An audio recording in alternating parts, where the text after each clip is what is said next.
ഒരുപാട് ആൾക്കാർ നമ്മുടെ കയ്യിൽ സമ്പത്തുള്ള സമയത്ത് നമ്മൾ വാസ്തുവോ ഫെങ്ഷുയോ ചിലപ്പം ജ്യോതിഷമോ അല്ലെങ്കിൽ അങ്ങനെയുള്ള ഒരു കാര്യങ്ങളും നമ്മളിതിനെ ഒരു പക്ഷേ ഒന്ന് ശ്രദ്ധിച്ചെന്നിരിക്കുന്നില്ല.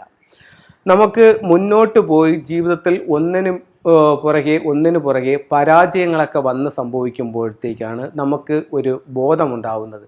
ഞാൻ ചെയ്തതിൽ എവിടെയെങ്കിലും എന്തെങ്കിലും മിസ്റ്റേക്ക് വന്നിട്ടുണ്ടോ, എനിക്ക് എന്തെങ്കിലും അബദ്ധം പറ്റിയിട്ടുണ്ടോ എന്ന് ചോദിക്കും. ഇപ്പോൾ നമ്മൾ ഒരു വീട് പിന്നെ നല്ല പ്രോസ്പെരിറ്റി ഉള്ളൊരു വീട്, അപ്പോൾ അവിടെ അവർക്ക് താമസിച്ചിട്ട് നല്ല ഗ്രോത്ത് ഉണ്ട്, ഒരുപാട് വീടുകൾ നല്ല ഗ്രോത്ത് ഉണ്ട്. അപ്പോൾ അവർക്ക് ഒരു ആഗ്രഹം, എൻ്റെ വീടിൻ്റെ സൗകര്യങ്ങൾ പോരാ, എനിക്ക് എൻ്റെ വീട് കുറച്ചും കൂടെ മെച്ചപ്പെടുത്തണം, അല്ലെങ്കിൽ എൻ്റെ വീട് 2 നിലയാക്കണം. അങ്ങനെ ഇവരത് 2 നിലയിലാക്കുന്നു അല്ലെങ്കിൽ വലുതാക്കുന്നു എന്ന് വയ്ക്കുക. അപ്പോൾ ഇവരൊരു ഫെങ്ഷി കൺസൾട്ടനെ, ഒരു വാസ്തു കൺസൾട്ടനെ വിളിച്ച് കാണിക്കുമ്പോഴത്തേക്ക് ഇവരുടെ ഒരു പ്ലാനും കാണും. അപ്പോൾ ഒരുപക്ഷെ തെക്ക് പടിഞ്ഞാറ് ഭാഗത്ത് ടോയ്ലറ്റ് ആയിരിക്കും, അല്ലെങ്കിൽ അഗ്നികോണിൽ ടോയ്ലറ്റ് ആയിരിക്കും, അല്ലെങ്കിൽ ഈശാന കോണിൽ ടോയ്ലറ്റ് ആയിരിക്കും. അങ്ങനെ വാസ്തു നിയമങ്ങൾക്കും ഫെങ്ഷിയുടെ നിയമങ്ങൾക്കും വിരുദ്ധമായിട്ട് അവരെന്തെങ്കിലും ഒരു പണി ഇതിനകത്ത് 1, 2, 3 പണികൾ ഇവർ തെറ്റ് ചെയ്ത് വെച്ചാകും. അപ്പോൾ ഈ കൺസൾട്ടൻ്റ് പറയും, ഇതിൽ നിങ്ങൾ ചെയ്തിരിക്കുന്നതിൽ ഇന്ന രീതിയിലുള്ള ബുദ്ധിമുട്ടുകളും പ്രശ്നങ്ങളുമുണ്ട്, അത് നിങ്ങൾ മാറ്റി ചെയ്യണം. അപ്പോൾ അവർ പറയും, നമ്മൾ മാറ്റി ചെയ്ത് കഴിഞ്ഞാൽ നമ്മൾ എടുത്തു വെച്ചിരിക്കുന്ന എലിവേഷൻ കംപ്ലീറ്റ് തെറ്റും, വീടിൻ്റെ ഭംഗിയെല്ലാം പോകും. ഇത് മക്കൾക്കും വൈഫിനും എനിക്കുമൊക്കെ ഇഷ്ടപ്പെട്ടിട്ടാണ് നമ്മളിത് ചെയ്ത് വെച്ചിരിക്കുന്നത്, അപ്പോൾ അതുകൊണ്ട് ഇത് മാറ്റാൻ പറ്റില്ല എന്ന് പറയും. അത് സാറ് ഇതൊന്ന് കറക്റ്റ് ചെയ്ത് തന്നാൽ മതി എന്ന് പറയും. അപ്പം ഈ കൺസൾട്ടൻറ്റ് ഇവർ പറയുന്നതനുസരിച്ചിട്ട് കറക്റ്റ് ചെയ്ത് കൊടുക്കുമെന്ന് പറഞ്ഞു കഴിഞ്ഞാൽ എത്രത്തോളം അത് ക്ലിയർ ചെയ്യാൻ പറ്റുമെന്ന് വെച്ച് കഴിഞ്ഞാൽ അത് ക്ലിയർ ചെയ്യാൻ പറ്റത്തില്ല. കാരണം ഇവരുടെ നിർബന്ധത്തിന് വഴങ്ങി അദ്ദേഹം യെസ് വയ്ക്കും. ഇതിൽ അവരങ്ങോട്ട് താമസമാകാൻ തുടങ്ങി മുന്നോട്ട് പോകുന്നതനുസരിച്ചിട്ട് ഞാൻ ഇതെൻ്റെ സ്വന്തം അനുഭവത്തിലാണ് പറയുന്നത്. ഒരുപാട് ക്ലയൻറ്റുകൾ എനിക്കിത് സംഭവിച്ചിട്ട് എനിക്കറിയാവുന്നവരുണ്ട്. അത് ഒരാളിനെയും വ്യക്തിപരമായിട്ടോ സ്ഥലമോ ഒന്നും ഞാൻ പറയുന്നതല്ല, അത് മറ്റുള്ള ഒരാളിനെ വേദനിപ്പിക്കേണ്ട എന്ന് വിചാരിച്ച് പറയുന്നില്ല. അപ്പോഴത്തേക്കെന്ന് പറഞ്ഞു കഴിഞ്ഞാൽ അവരങ്ങോട്ട് താമസമായിട്ട് ഒറ്റ വർഷം കൊണ്ടെന്ന് പറഞ്ഞു കഴിഞ്ഞാൽ എൻ്റെ അടുത്ത് നേരിട്ട് പറഞ്ഞിട്ടുണ്ട്, സാറേ ഈ വീട് വെച്ച് ഞാൻ കയറുന്ന സമയത്ത് എനിക്ക് 1 രൂപ കടമില്ല, 1 കോടി രൂപ എൻ്റെ കയ്യിലുണ്ടായിരുന്നു.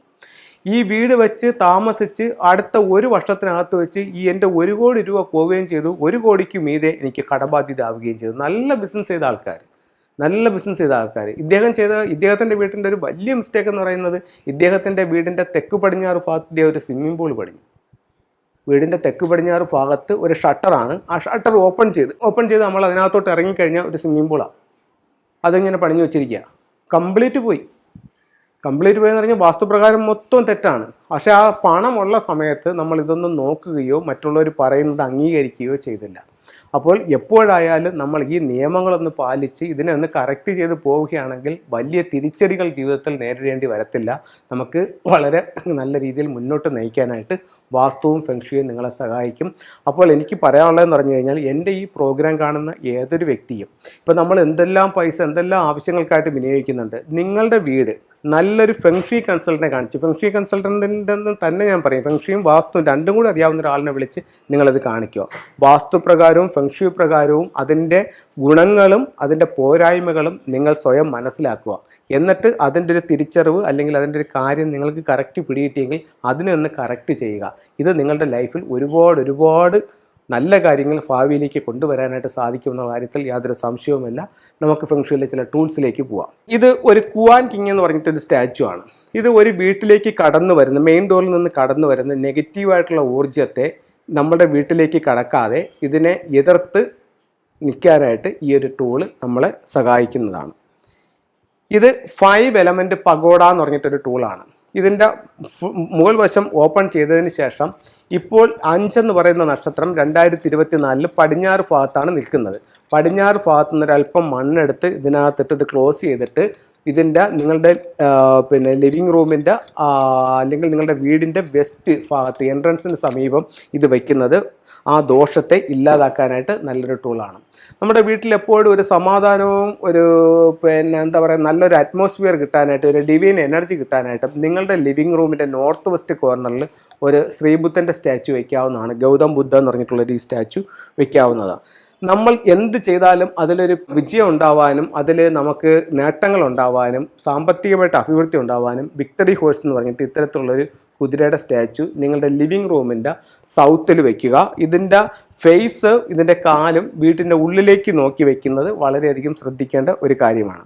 ഇത് ഒരു 7 ചക്രാസ് എന്ന് പറഞ്ഞിട്ട് ഒരു ക്രിസ്റ്റലിൻ്റെ ട്രീ ആണ്. ഇത് വീട്ടിലേക്കുള്ള നെഗറ്റീവ് ഊർജ്ജത്തെ വലിച്ചെടുക്കുകയും എപ്പോഴും ഒരു നല്ല ഹാർമണി ആയിട്ടുള്ള ഒരു അന്തരീക്ഷവും നല്ലൊരു പോസിറ്റീവ് ആയിട്ടുള്ള ഒരു എനർജിയും തരാനായിട്ട് ഈ ക്രിസ്റ്റലിന് സാധിക്കുന്നതാണ്. ഇത് നമുക്ക് എല്ലാ സ്ഥലങ്ങളിലും ഉപയോഗിക്കാവുന്നതാണ്. അപ്പോൾ എല്ലാവർക്കും എല്ലാ ഐശ്വര്യങ്ങളും ഉണ്ടാവട്ടെ എന്ന് പ്രാർത്ഥിച്ചുകൊണ്ട് നിർത്തുന്നു. നന്ദി, നമസ്കാരം.